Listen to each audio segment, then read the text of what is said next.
How do you respond during suffering, or how do you respond during a calamity in life? We are facing a pandemic, the COVID 19, and if you see the statistics, worldwide, some 82,000 people have died so far. Innocent people died because of a pandemic. And how do you make sense of it, especially in light of God? Last month, there was a landslide in Munnar, Kerala, and some 52 people lost their lives all of a sudden without warning. And even today, 25 people are still untraced. The world goes through pandemics, the world goes through calamities every year. We have earthquakes, volcanoes, tsunami, and hurricanes and storms that comes into this world. And thousands of people die every year because of all these problems.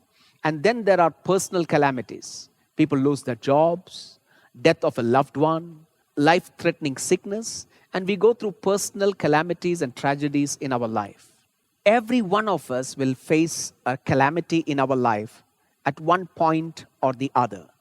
So how do we make sense of sufferings and calamities in life? Is it fair for the righteous to suffer? And when everything falls apart, how we can hold on and move forward?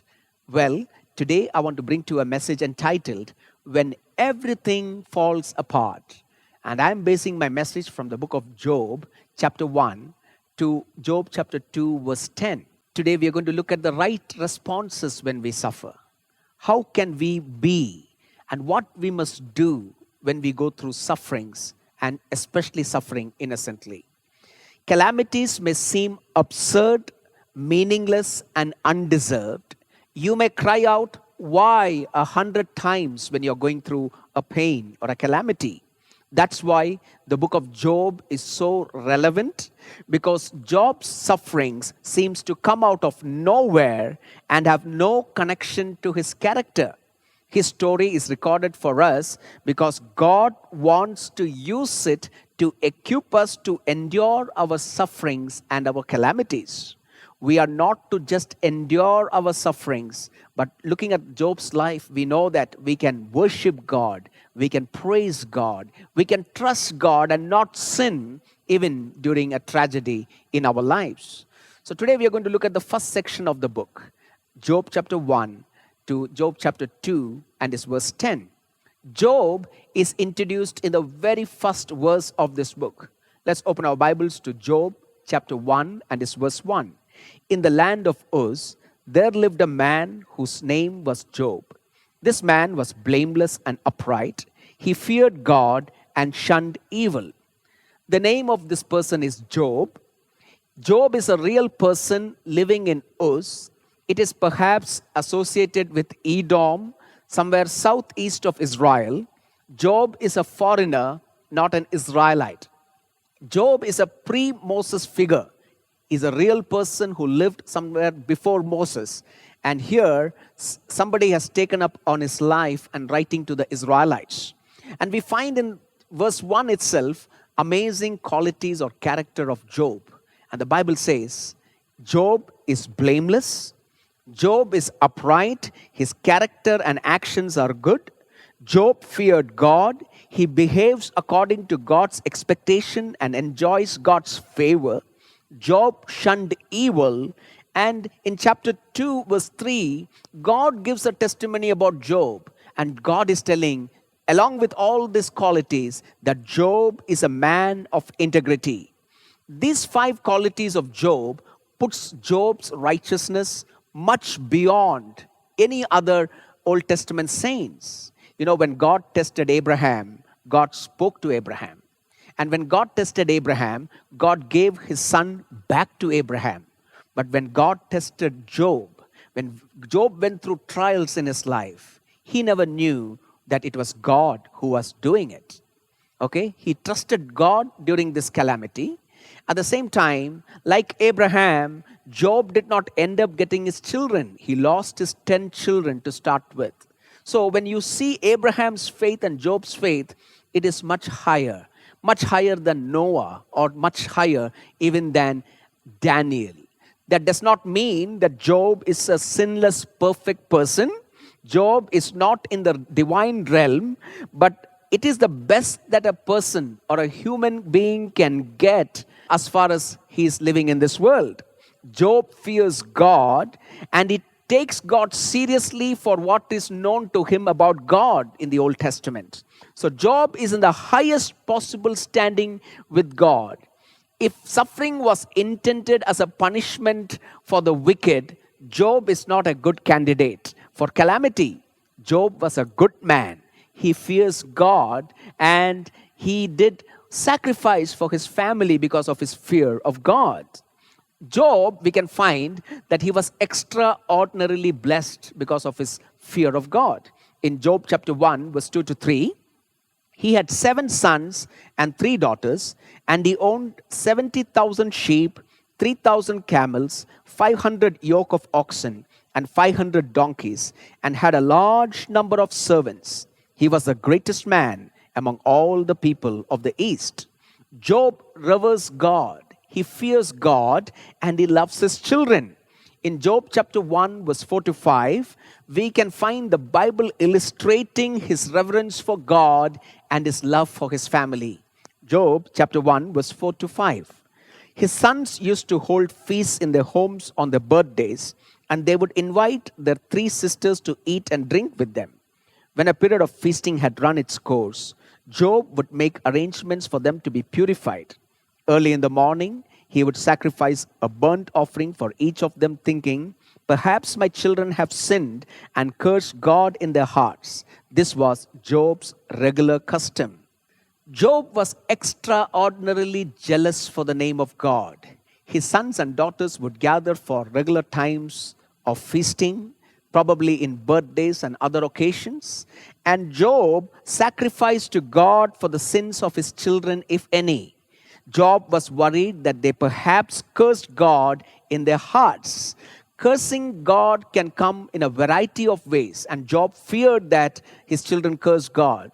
So, how does Job think that his children cursed God? Using God's name in a frivolous or joking way, or taking oath in the name of God in vain, using God's name with illicit words of power, using words of power against God, speaking in a denigrating, contentious, or slanderous way about God, insulting God, holding God in contempt, stating explicitly that God is powerless to act or that God is corrupt, making God less than God when man talk.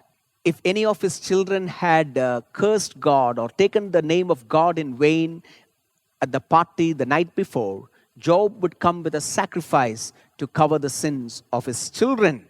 Job also wants to plead for his children before God so that none of his children will fall away from the grace of God's ways.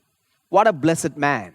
God blessed him with a wonderful family, and here is a man blessed with beautiful wealth. In the Old Testament, this is a sign of God's blessings. But then the scene changes, and we find calamity comes all of a sudden in the life of Job. Job chapter 1, verse 13 onwards.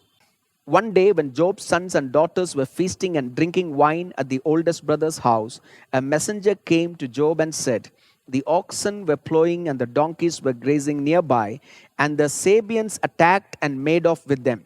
They put the servants to the sword, and I am the only one who has escaped to tell you."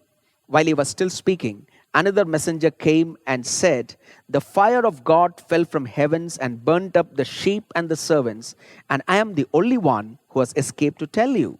While he was still speaking, another messenger came and said, "The Chaldeans formed 3 raiding parties and swept down on your camels and made off with them. They put the servants to the sword, and I am the only one who has escaped to tell you." While he was still speaking, yet another messenger came and said, "Your sons and daughters were feasting and drinking wine at the oldest brother's house, when suddenly a mighty wind swept in from the desert and struck the 4 corners of the house. It collapsed on them, and they are dead. And I am the only one who has escaped to tell you." All of Job's prosperity is gone, and all his children are dead in one afternoon. You may be thinking, what is happening to this godly man? to see what is happening over here, we cannot look into the world. We cannot find human wisdom and human answers for what is happening to the life of Job. To understand what is happening in the scene, you need to look at God.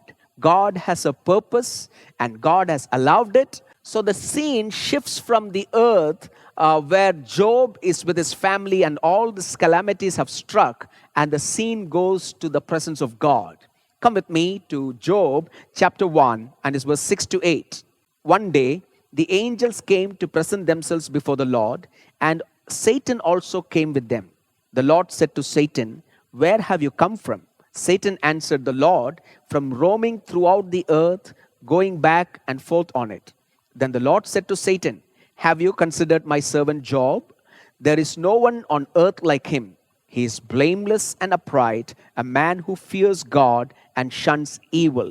This is like a thief walking around a jewelry store at night, and suddenly he is met by the owner of the store right in front of the store. And the owner calls this thief and says, "See what is inside my shop? I have in the front desk a very expensive jewelry. It's a very expensive pearl which is costing me a lot of price."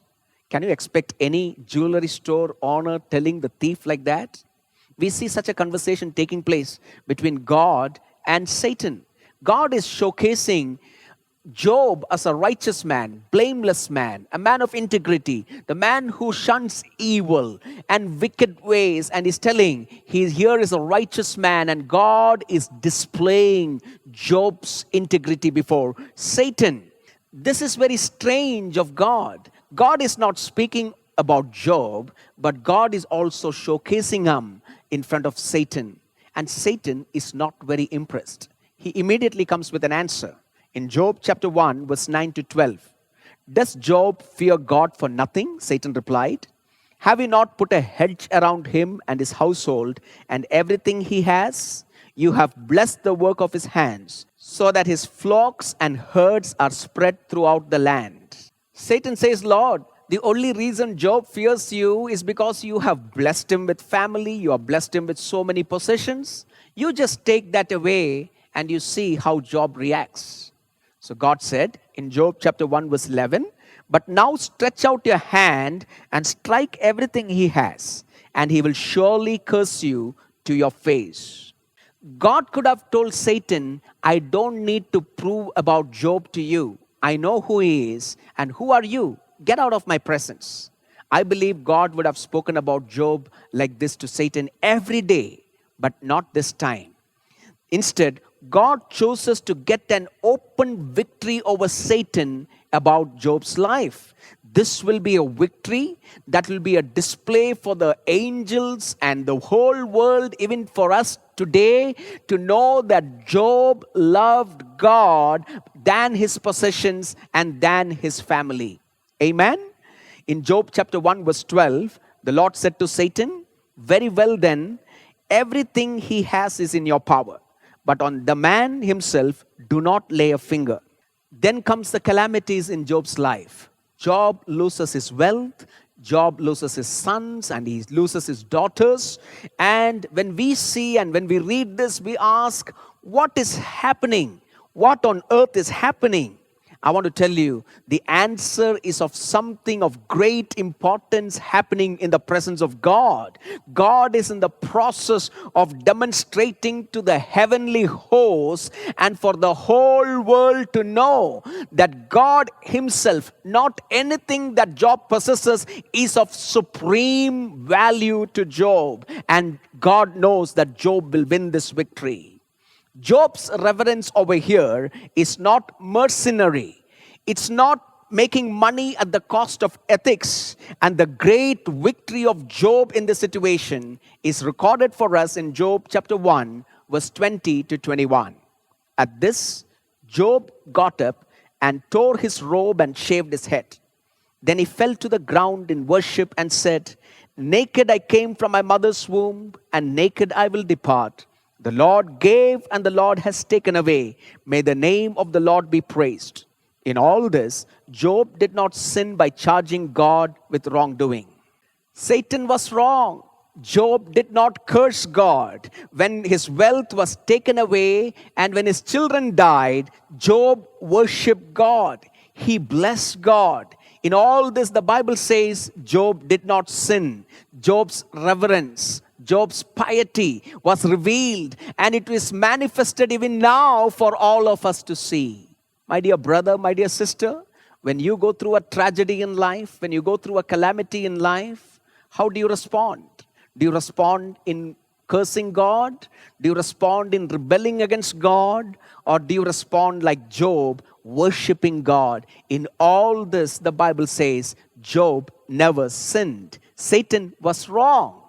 Now, the scene from earth shifts back to God. God is getting the focus in this book. And you see how beautifully the writer of Job is showing the earthly scene of Job and his family. And then the scene shifts to God and his angels. And then again, the scene comes back to earth about the persecution and the trials that Job went through. And the scene again shifts back to the presence of God. Second scene in the presence of God. You come to Job chapter 2, verse 1 to 6. On another day, the angels came to present themselves before the Lord, and Satan also came with them to present himself before him. And the Lord said to Satan, "Where have you come from?" Satan answered the Lord, "From roaming throughout the earth, going back and forth on it." Then the Lord said to Satan, "Have you considered my servant Job? There is no one on earth like him. He is blameless and an upright man, a man who fears God and shuns evil. And he still maintained his integrity, though you incited me against him to ruin him without any reason." Again, Satan challenges the authenticity of Job's reverence, and he says, Job is still holding on to you because you have just touched his family and his possessions. You have not touched his life. You have not given him pain. You just try giving him some pain in his personal life, in his body, and you see how Job changes. Come back to the scene. Come to Job chapter 2, verse 4. "Skin for skin," Satan replied. "A man will give all he has for his own life, but now stretch out your hand and strike his flesh and bones, and he will surely curse you to your face." Satan told God, Job loves you more than his family and his possessions. But what about his health? Touch his health, and you will know what kind of person Job is. Job chapter 2, verse 6. The Lord said to Satan, "Very well then, he is in your hands, but you must spare his life." As Job was recovering from the shock of losing his sons and daughters and his possessions and property, he is in grief because of the family that he has lost. All of a sudden, he is looking on to himself and he's finding strange boils coming all across his body. And Job did not understand what's happening. Come to Job chapter 2, verse 7 to 8. "So Satan went out from the presence of the Lord and afflicted Job with painful sores from the soles of his feet to the crown of his head. Then Job took a piece of pottery and scraped himself with it as he sat among the ashes." His body is full of painful sores and boils. Job chapter 7, verse 5 gives us a clear picture of what exactly was happening in his body. Job chapter 7 and his verse 5. "My body is clothed with worms and scabs. My skin is broken and festering." Is this the reward of reverencing God? We do not know what's happening to the life of Job. He's a righteous man. He fears God. He sacrifices to God. And he's going through so much of pain and calamity in his life.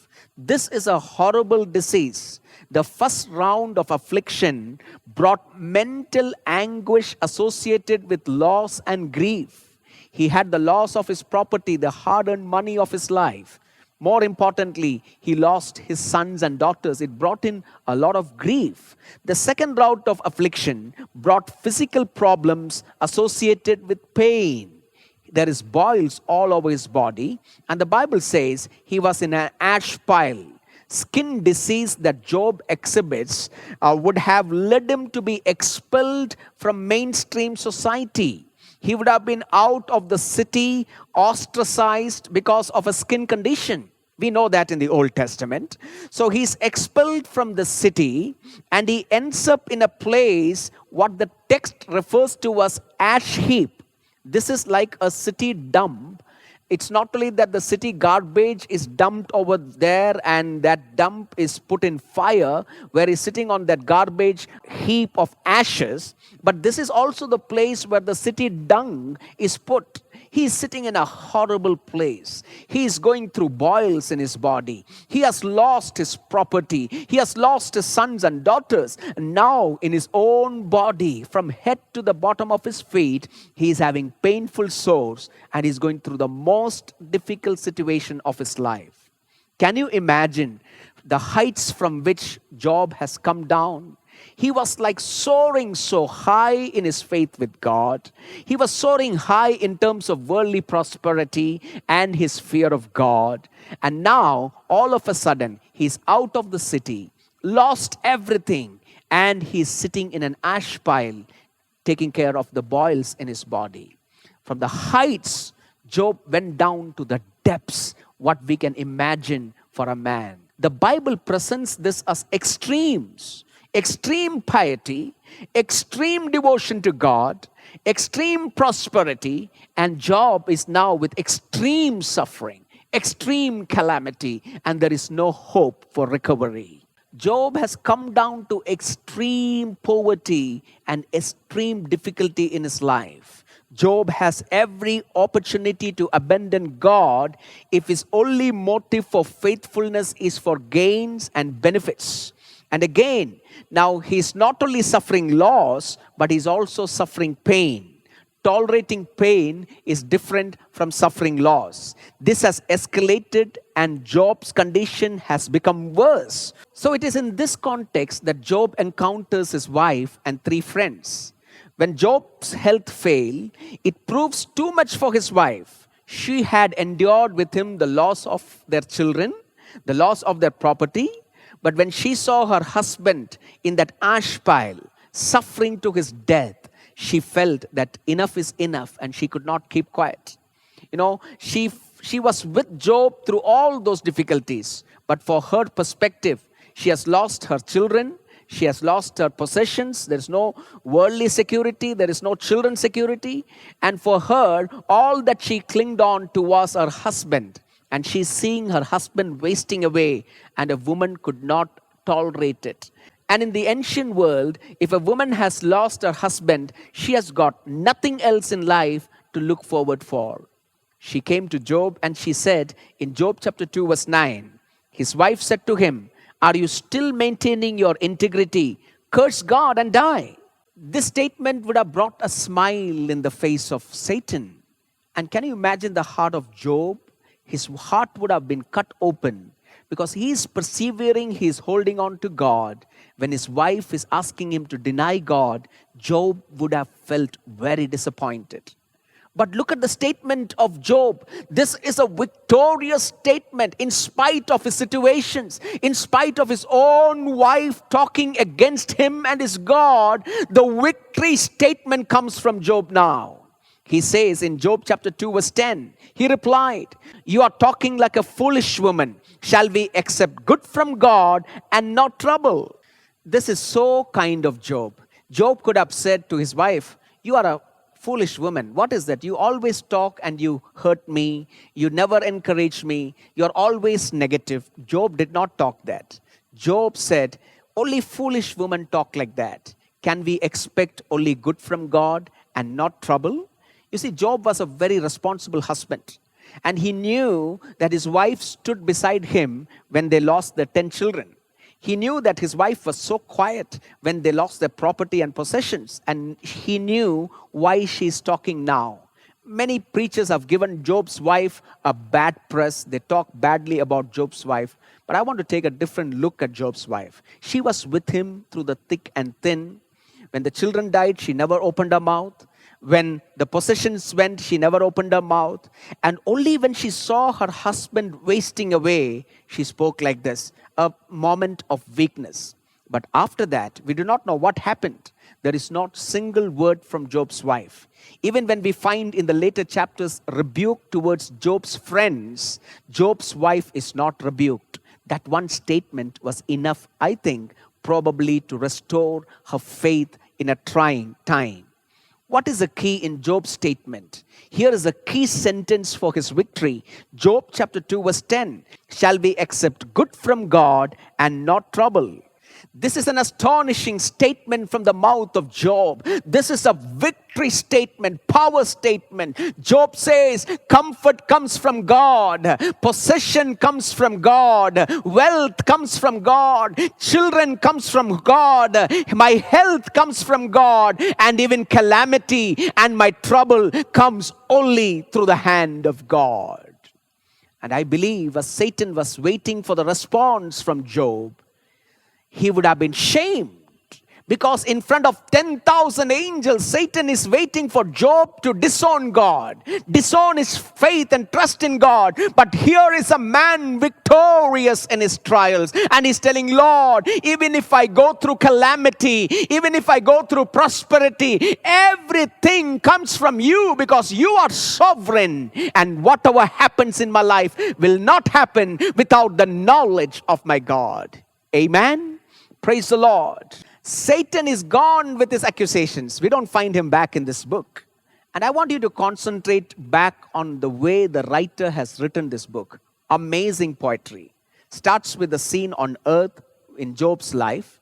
And then the scene goes to God and the conversation with Satan. Then the scene shifts back to the afflictions, first afflictions of Job. And then the scene shifts back in chapter 2 to the presence of God and the talk between God and Satan. And then the scene shifts back to Job and Satan is gone. And the remainder of the book, we can find Job's friends coming in. And then the final wisdom statement from God and the epilogue where Job is blessed abundantly by God. Writing this book in such a way, the writer wants us to imagine the two questions that are posed to God. And God has to answer that. When we read this book, we can find the toughest questions of life that you and I are battling with are posed to God in this book, and God has to answer that. The first question is posed by Satan, and the second question is posed by Job. And what is the Satan's question? Satan's question is telling, it is not good for righteous people to prosper. Lord, righteous people are prospering. They are prospering because of you giving them blessings. Take that blessings away, they will not prosper and they will not trust you. He's telling it is not good for a righteous person to prosper. And when Job goes through his afflictions, Job in his experiences is posing another question to God. And what is that question? It is not good for a righteous person to suffer.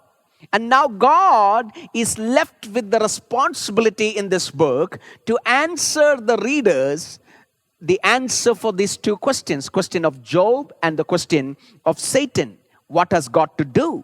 How does God act in such a situation? What should be God's policy? This is about the book of Job, and I'm sure this is going to be an interesting study as we are going to meditate on it in the coming weeks. Okay, this is what the book is going to address. What do you think are God's policies when there is a pandemic? What do you think are God's policies when the righteous people suffer? What do you think are God's policies when the wicked prosper? And everything we can find answers in the Word of God, and especially through this book.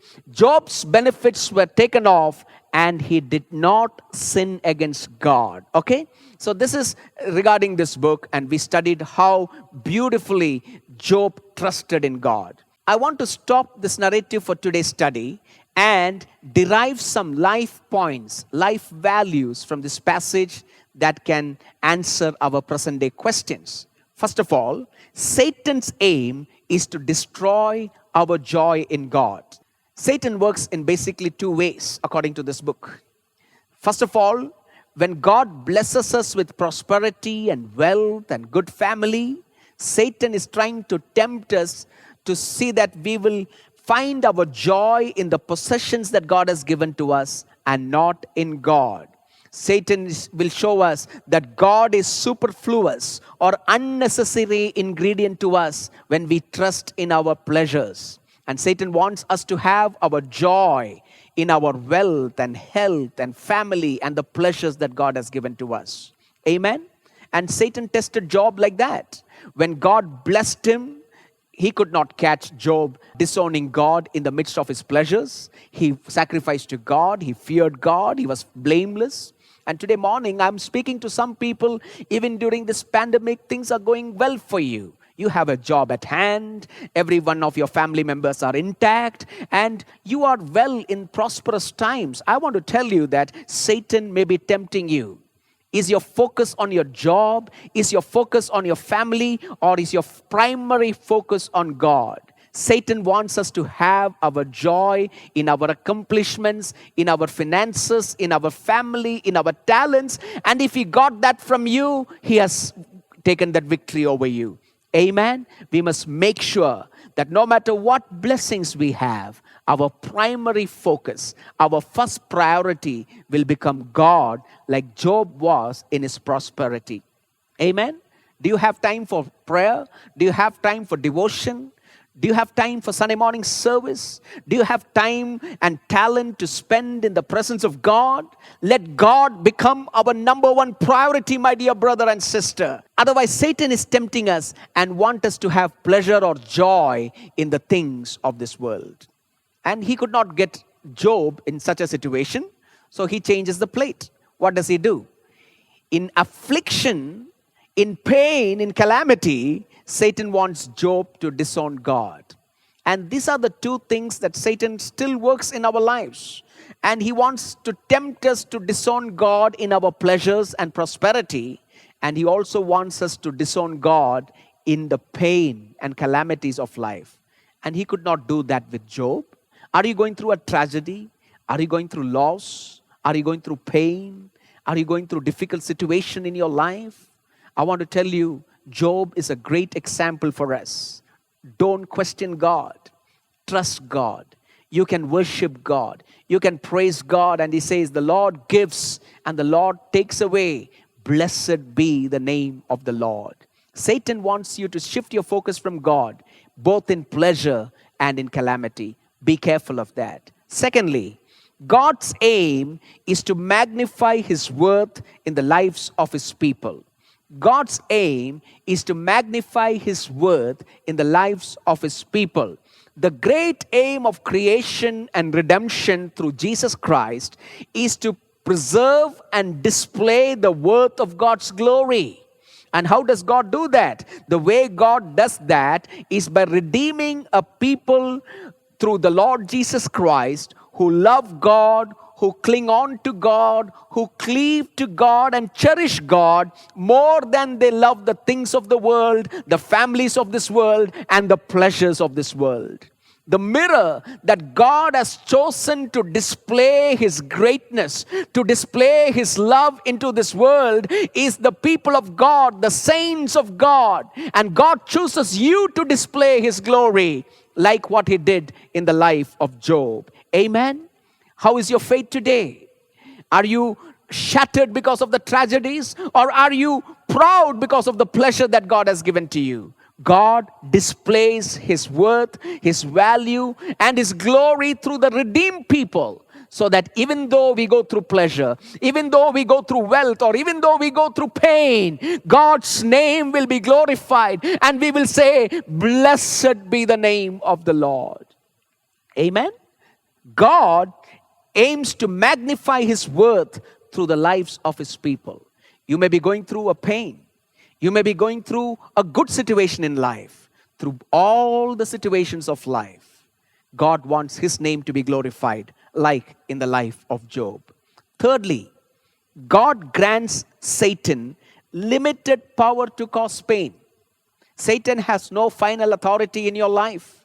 Don't be afraid of Satan. God grants Satan limited power to cause pain. Look at both the afflictions that has come from the hand of Satan into the life of Job. In chapter 1 verse 12 and chapter 2 verse 6. Let's read that. The Lord said to Satan, very well then, everything he has is in your power. But on the man himself, do not lay a finger. Job chapter 2 verse 6. The Lord said to Satan, very well then, he is in your hands, but you must spare his life. God says to Satan, you can have this much in Job's life and nothing more. What is the lesson that we can learn from this? That Satan has no power apart from God's permission. We don't have to be afraid of Satan. We have to honor God, revere God, and God is in control over our situation. You know, when the world is going through this pandemic, these calamities, God is not sitting and putting his hands, not knowing what to do. God is in absolute control, even through the calamities, even through the prosperity. My God is in control, and Satan has limited power, only the power that God has given him. You don't have to be afraid of Satan. God is sovereign. You need to fear God. Fourthly, Satan's work will ultimately lead to God's will and God's work. You may be finding it difficult to understand this. What I'm telling is, look at the life of Job. Whatever happened to him was Satan's work. But finally, look at how Job answers it. He's not aware of what is happening, the conversation between God and Satan. But look at this man of God's faith. He's telling, even though Satan has done it, he doesn't know about it, but he's telling, it is God's work. God, you are in this. Look at the statements of Job. In Job chapter 1 verse 21. The Lord gave and the Lord has taken away. Who struck? Satan struck. But Job is telling, the Lord gave and the Lord has taken away. May the name of the Lord be praised. The Lord blew the house down. The Lord sent fire from heaven. The Lord let the Chaldeans and the Sabians come. Blessed be the name of the Lord, my sovereign King. In the second scene, what happens? Job chapter 2 verse 7. So Satan went out from the presence of the Lord and afflicted Job with painful sores from the soles of his feet to the crown of his head. Who afflicted Job with the sores? Satan. But look at the answer of Job, how he says. In chapter 2 verse 10, he replied, you are talking like a foolish woman, he said to his wife. And he said, shall we accept good from God and not trouble? Job's piety, Job's religion is to go behind Satan, and he ultimately reaches God and he says, God, it has come from you. My calamity has come from you. You gave and you took away. God brings good and God brings trouble. Amen. My dear brother, my dear sister, you may be going through a trouble and you feel that Satan has ruined your life. I want to encourage you. He cannot touch you without the will of God. And if God has allowed certain circumstances in your life, God also has a plan of restoration. God has a plan to prosper. God has an eternal plan. Sometimes we may not know his plan right in this world. We pray for people and they die. But God has an eternal plan. In eternity, we will know the scenes in the background, God's conversations, God's plans. So don't be afraid of Satan. God is working behind the scenes. Even if it is good or bad, God is in it. Amos chapter 3 and his verse 6. When disaster comes to a city, has not the Lord caused it? Our God is sovereign and he has the right even over Satan, and he is in control of what Satan can do. So don't be afraid of the devil. God reigns over the piety of Job. Can I hear an amen, church? Aren't you glad? You don't have to be afraid of Satan. You just got to fear God. I got to fear God. Even if I'm going through a rough patch in my life, God has allowed it. And if God has allowed it, it has come for a reason. And God's name will be glorified in and through every situation that we are facing in our lives. Are you going through pain? Are you going through challenges? I want to encourage you this morning. Don't be discouraged. Rise up. Bless the Lord. Worship the Lord. Give God the glory. And you will find a heavenly perspective in your trials. So coming to the practical aspect of today's message. What to do when everything falls apart? First of all, affirm the absolute sovereignty of God. Affirm the absolute sovereignty of God. God is sovereign over your life. Acknowledge that in your calamity. Other authors in the Bible did that. Come to Psalm 115 verse 3. Our God is in heaven. He does whatever pleases him. Daniel chapter 4 verse 35. He does as he pleases with the powers of heaven and the peoples of the earth. No one can hold back his hand or say to him, what have you done? Let us make the absolute sovereignty of God the rock on which we stand in the midst of our calamity. When everything was falling apart, Job held on to God. God was his rock. Everything changed. Even his wife changed. His friends changed. But he held on to God as a rock, and he knew that God is sovereign. God reigns. God was Job's rock, and God can be your rock in the day of your distress or calamity. Secondly, are you going through grief? I'm talking to some of you who have lost your loved ones. Some of you have lost your jobs, going through a very difficult time. Are you going through grief? How do you handle it? Let your tears flow freely in the presence of God. Let your tears flow. Weep in the presence of God. Look at what Job did. Job chapter 1 verse 20. At this, Job got up and tore his robe and shaved his head. Sobs or tears of grief and pain are not a sign of unbelief. When you are going through a grief, you are going through pain, you need to sob in the presence of God. You need to cry in the presence of God. I have gone through many dark periods in my life. I don't have time to tell that. But I remember getting into the presence of God and just crying and pouring out my heart. And God consoled me. God gave me hope for the future. And God can do that to you today, provided you, like Job, worship God in your prosperity and worship God in your calamity. Let the tears flow freely. It is nothing wrong. If you cry, does not mean that you are not believing God. If you are afflicted, go through the process of grief. Let your tears flow freely. Let me tell you, the process of grief is sometimes numbness, disorientation. You do not know what the future is. You do not know how to make a decision. Sometimes it can be anger and overwhelming sense of helplessness. These are all natural emotions. What do you do at such times? You grieve. You cry in the presence of God.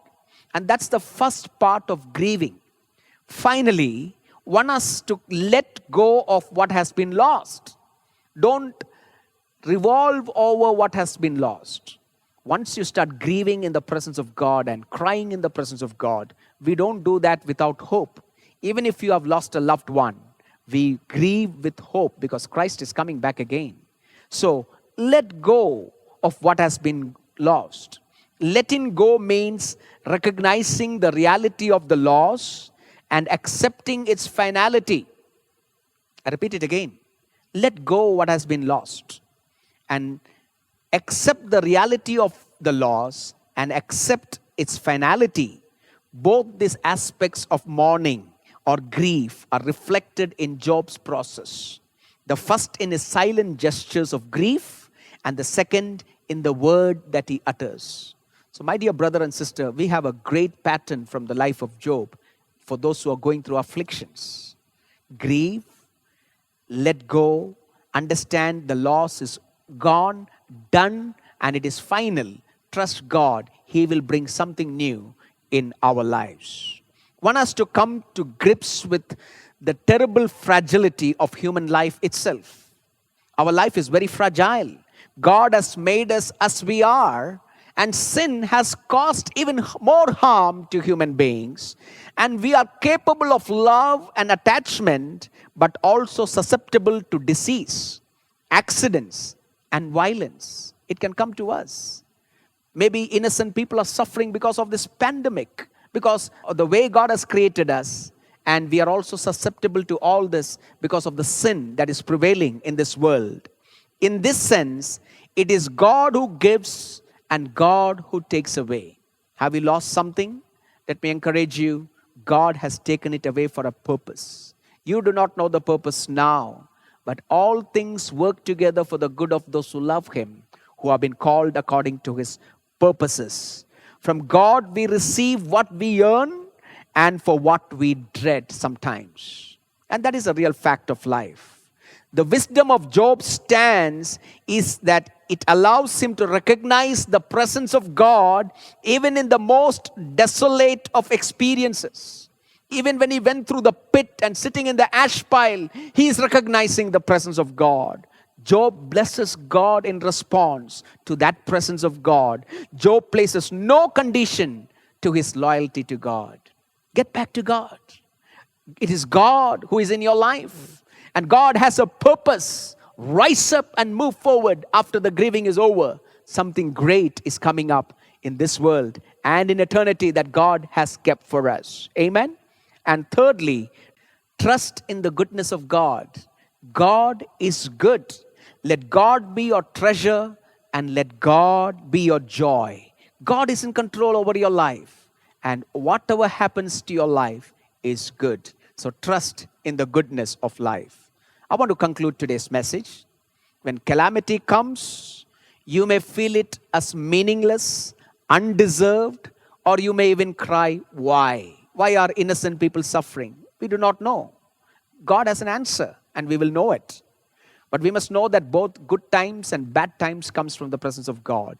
All we can do is to enjoy God's presence in the midst of abundance, enjoy God's presence in the midst of grief. When calamity comes, I pray that you will affirm the absolute sovereignty of God, that you will let tears flow freely. I pray that you will trust God's goodness in any pleasure and any pain. Let God be your treasure and let God be your joy. I want to give you some practical takeaway points.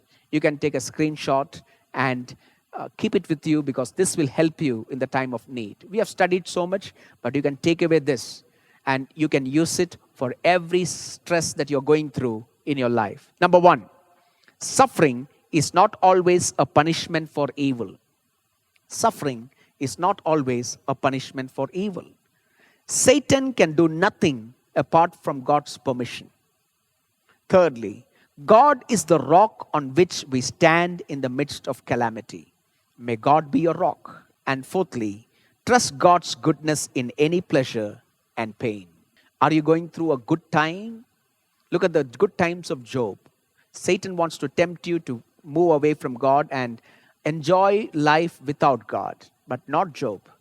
Come back to the presence of God and tell God, with my children, with my family, with my finances and health, I want to bless your name. Are you going through a tough time? Tell God, in this grief, I will still bless your name. I know that you bring good times and you also bring trouble. I trust in the sovereignty of God.